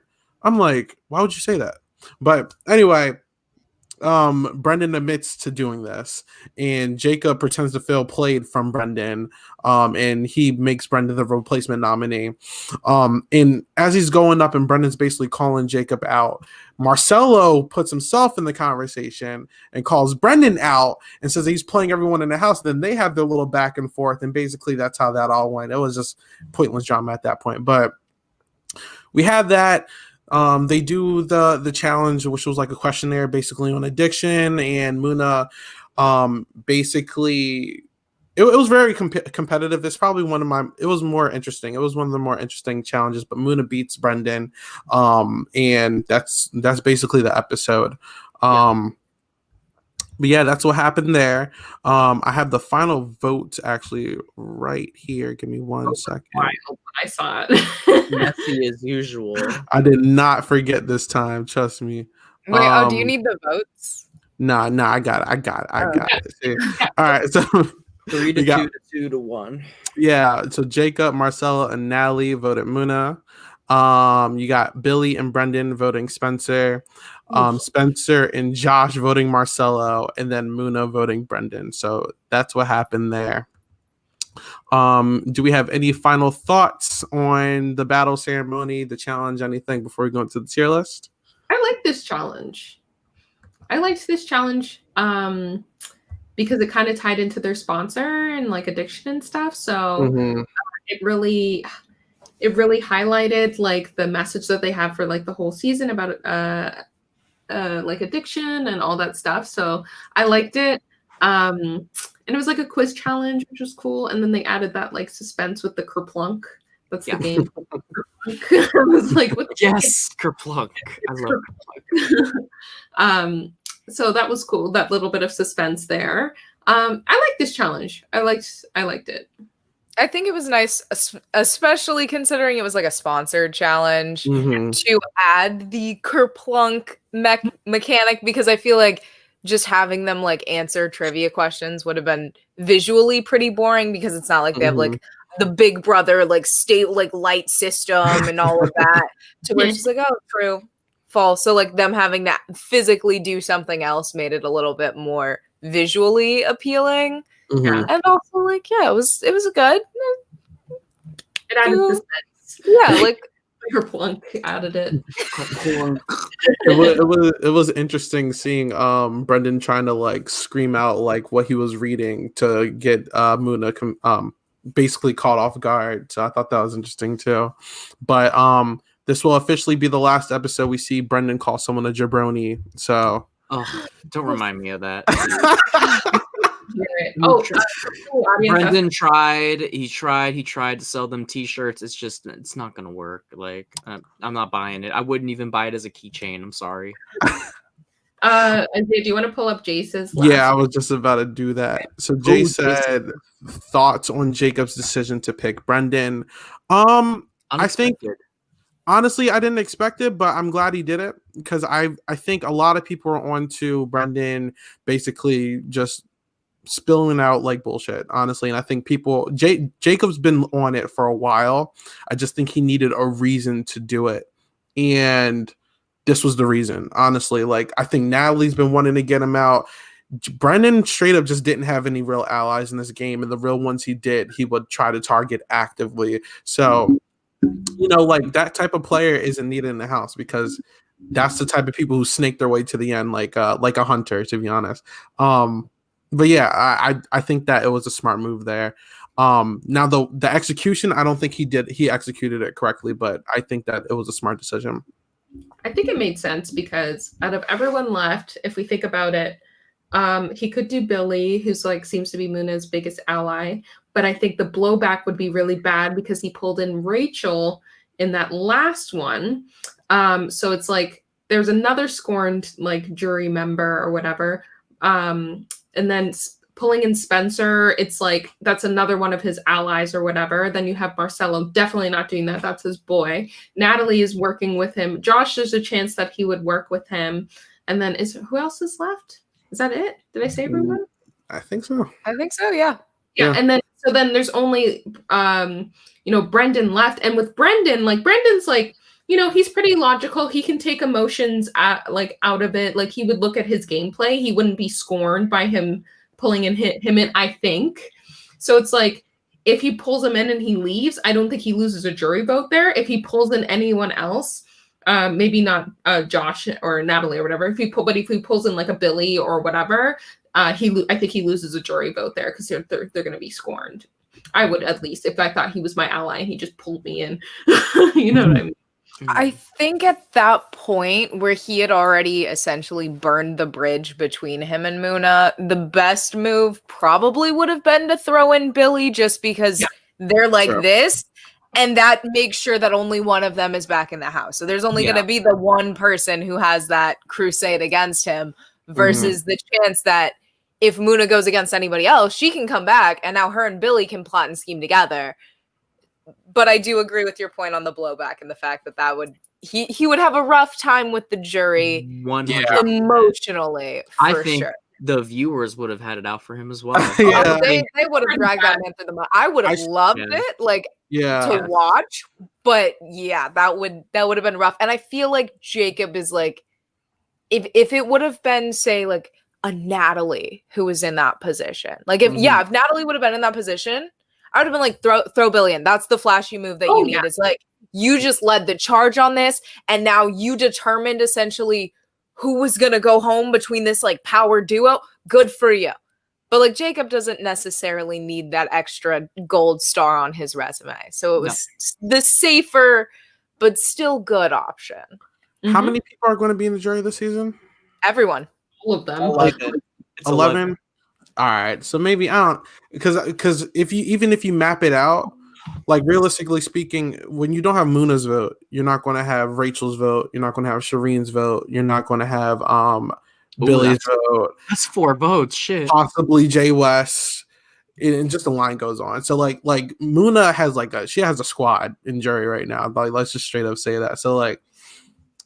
I think logically and strategically it makes sense, but like on a jury level, like that, it probably would have hurt him a little bit. Like, I think a lot of people would have respected it, but I also think a big portion of people would have been like, ugh, like you just called out all these people and now you're putting her next to her best friend as she's crying. Not a good look, So this whole round really broke his whole jury management because they're watching.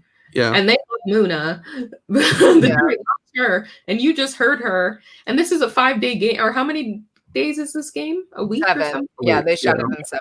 So it's 7 days. So they've seen this all. It's all fresh because it's only a week long.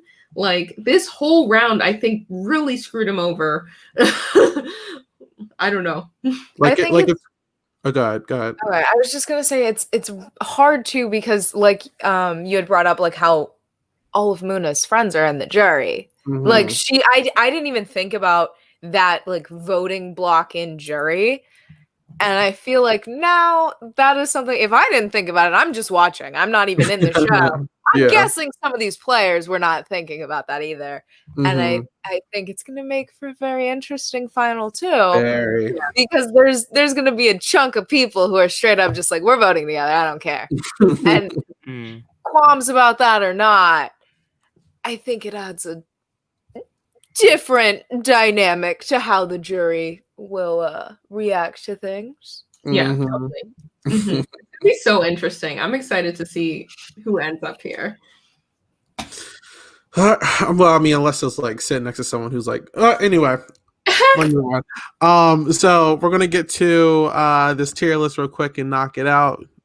This will go a lot faster because we don't have as many people to rank anymore. And honestly, this episode made ranking easier because we broke down everybody's game already. But just real quick, so Jacob, I don't know, man. I don't know if I might drop him down to B because long term, I really think next round is going to determine if he goes far in this game or not. Like honestly, it really depends on how next round goes. If he loses an ally, if he goes himself, he doesn't have a power to protect himself anymore. I think someone brought that up in the chat, but literally Muna could find his advantage because it's going to be replenished in Luxury Row. So I don't know what's going to happen. Like he has Natalie and he has Marcelo, who are like ride or die for him, but I don't know if anyone else is going to have that same epithet for him, especially like a Spencer, who honestly is just trying to go everywhere right now. So, how do you guys feel about Jacob? I agree. I would drop him to a B. Okay. Yeah, I don't think we know. We have no idea what's going to happen next week, but we know it's going to hurt him. But we don't know how bad. So like. He's still good because he ran that round or whatever, but like that blowback at the end has probably dropped him down just because we know something's going to happen. Definitely. So we got Marcelo. I might drop him down significantly. And like if he didn't do a lot of the stuff he did this round, like I was prepared to put him at A this week. But he really...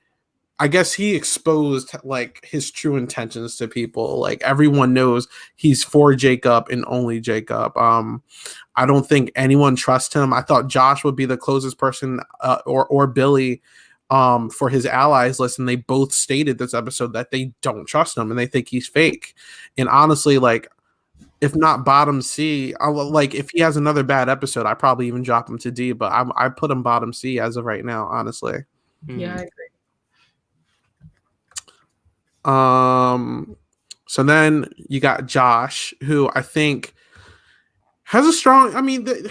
Josh's game since he got that LOS has really just been middle ground. And I don't think anyone is actively targeting him. Obviously, like everyone's going to need him and Spencer's vote next round. I don't see anyone pulling him into the battle match unless like he makes some super promise to vote with them and then he gets his vote exposed. But he has his LOS, which he can negate being pulled in. I think he has some kind of connection with Natalie. I think Muna and Billy are vibing with him. And Marcelo obviously trusts him too. So, see, it's just so middle ground. I feel like it's not right to put him in a B. Like, I think he should just stay top C as well. But yeah, I think he's good where he is because he had a pretty good round. Like he was just kind of chilling, but he's not making any moves. You know what I mean? So yeah. Like he has this thing to like he's so comfortable behind the LOS that he doesn't feel the need to do these other things. Which is fair.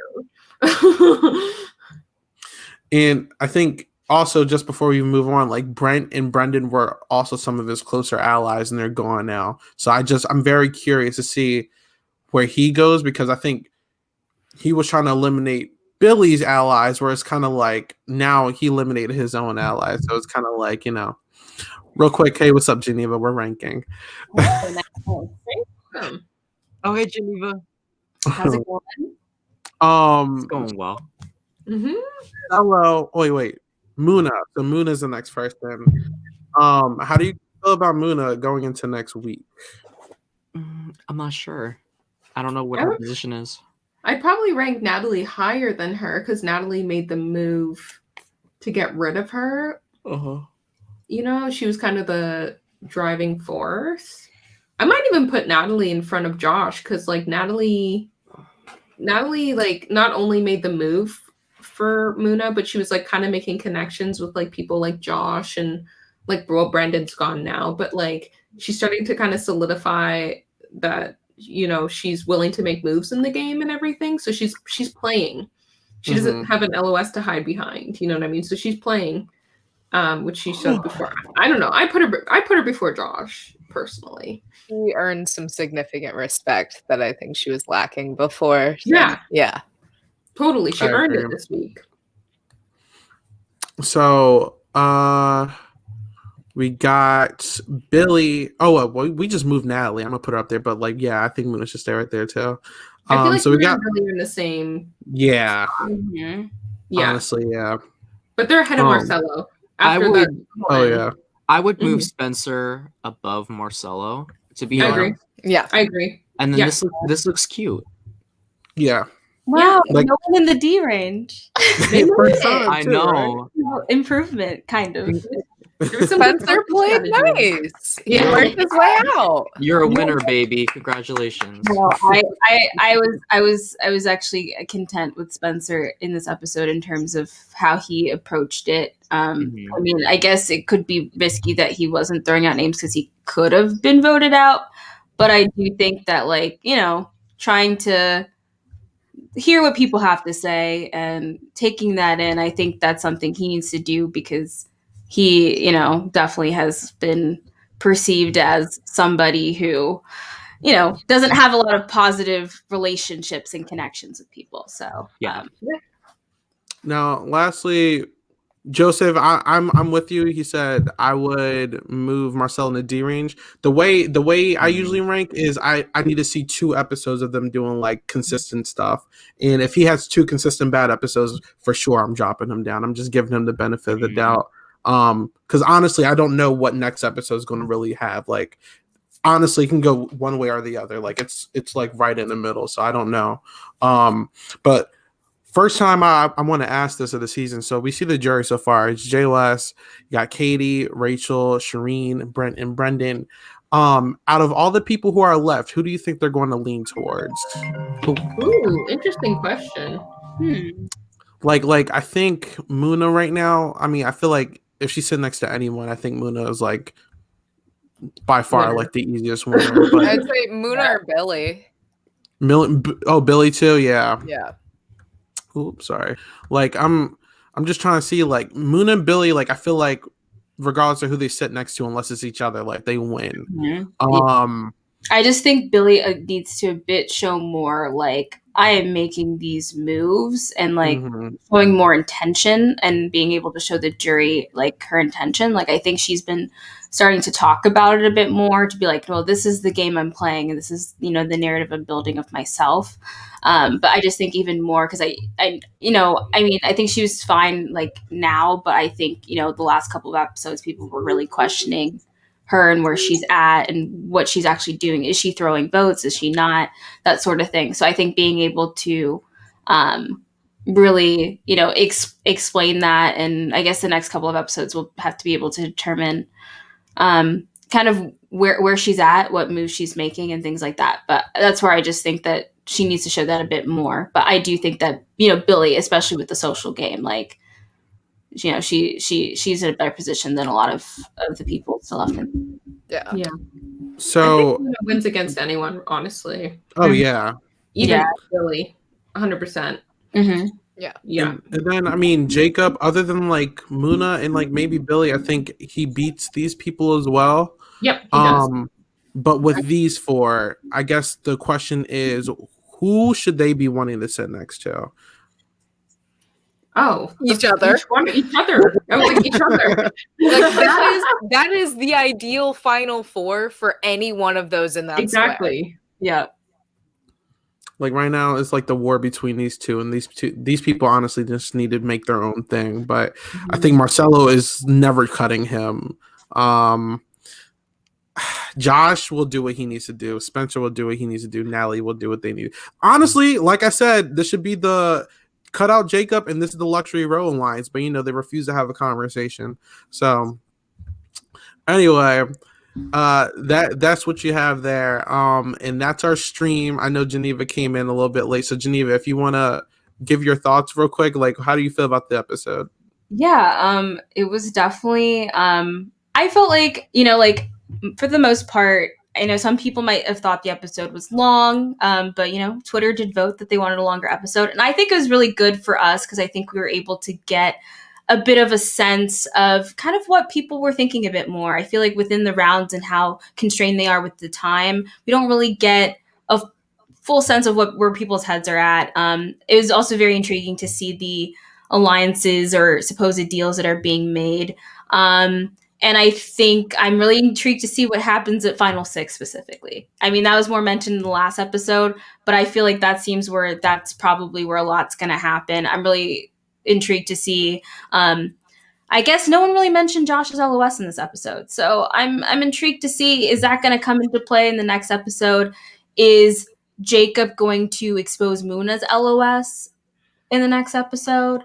Like, you know, I have some of these sorts of questions. I think it was difficult for me to, you know, watch the whole Jacob Muna thing, TBH, but I am glad that Muna caught on right away that like the stuff that Jacob was saying was nonsense.